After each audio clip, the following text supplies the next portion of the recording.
जय माता दी। शारदीय नवरात्रि के तीसरे दिन माँ दुर्गा के तीसरे स्वरूप माँ चंद्रघंटा की पूजा अर्चना का विधान है। माँ चंद्रघंटा अपने मनमोहक रूप के लिए प्रसिद्ध हैं। देवी भगवती पुराण में माँ दुर्गा के तीसरे स्वरूप माँ चंद्रघंटा के स्वरूप के बारे में बताया गया है। माँ चंद्रघंटा के स्वरूप की बात करें तो माता के गले में सफ़ेद फूलों की माला सुशोभित है और वह बाघ पर सवार होती हैं। माँ चंद्रघंटा की 10 भुजाएं हैं, जिनमें कमल, धनुष, बाण, खड्ग, कमंडल, तलवार, त्रिशूल, गदा सहित अन्य दिव्य अस्त्र हैं। उनके सिर पर अर्धचंद्र स्थित होने के कारण उन्हें चंद्रघंटा कहा जाता है। शारदीय नवरात्रि के तीसरे दिन माँ चंद्रघंटा की पूजा करने से व्यक्ति के भीतर का भय समाप्त होता है और शत्रुओं पर विजय प्राप्त होती है। इसके अलावा कुंडली में शुक्र की स्थिति भी मजबूत होती है। नवरात्रि के तीसरे दिन माँ चंद्रघंटा की विधिवत पूजा करने के साथ साथ व्रत कथा का पाठ्य अवश्य करना चाहिए अथवा सुनना चाहिए। ऐसा करने से शुभ फल की प्राप्ति होती है। अब आइए जानते हैं माँ चंद्रघंटा की व्रत कथा। माँ चंद्रघंटा की व्रत कथा पौराणिक कथाओं के अनुसार जब महिषासुर ने अपनी अपार शक्ति के बल पर तीनों लोकों में उत्पात मचाना शुरू किया, तब उसका अहंकार इतना बढ़ गया कि उसने स्वयं को अजय मान लिया। उसने इंद्रदेव को परास्त कर स्वर्गलोक पर अधिकार कर लिया और देवताओं को चारों ओर से त्रस्त कर दिया। उसके अत्याचार से न केवल देवता बल्कि मानव और ऋषि मुनि भी भयभीत रहने लगे। चारों ओर हाहाकार मच गया और धर्म व्यवस्था पूरी तरह अस्त व्यस्त हो गई।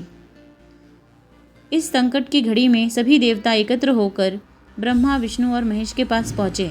उन्होंने महिषासुर के आतंक और अत्याचारों की कथा सुनाई।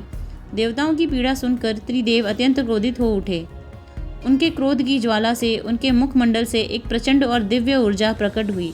यह ऊर्जा तेजोमय प्रकाश के रूप में एकत्रित होकर एक अद्वितीय और अलौकिक स्वरूप वाली देवी में परिणत हुई। यह देवी आगे चलकर माँ दुर्गा के नाम से विख्यात हुई।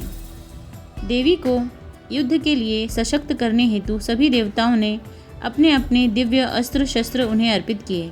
भगवान शंकर ने उन्हें अपना त्रिशूल प्रदान किया। भगवान विष्णु ने सुदर्शन चक्र, इंद्रदेव ने दिव्य घंटा, सूर्य ने तेज और तलवार दी, वायुदेव ने उन्हें वेग, वरुण देव ने शंख, अग्निदेव ने शक्ति, यमराज ने गदा और कुबेर ने अमोघ अस्त्र दिए। अन्य देवताओं ने भी अपनी अपनी शक्तियाँ और शस्त्र माँ को अर्पित कर उन्हें अद्वितीय सामर्थ्य से संपन्न किया। साथ ही हिमालय ने देवी को सिंह रूपी दिव्य वाहन प्रदान किया, जिससे वे रणभूमि की ओर प्रस्थान कर सकें।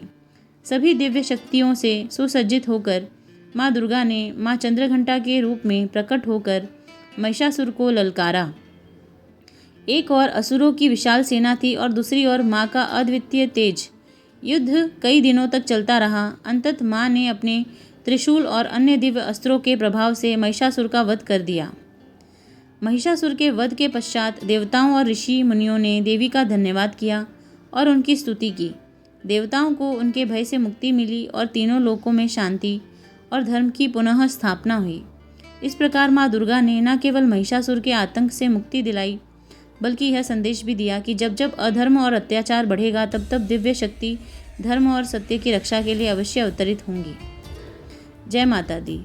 ऐसे ही और वीडियोस के लिए हमारे चैनल को सब्सक्राइब करें, वीडियो को लाइक करें। धन्यवाद।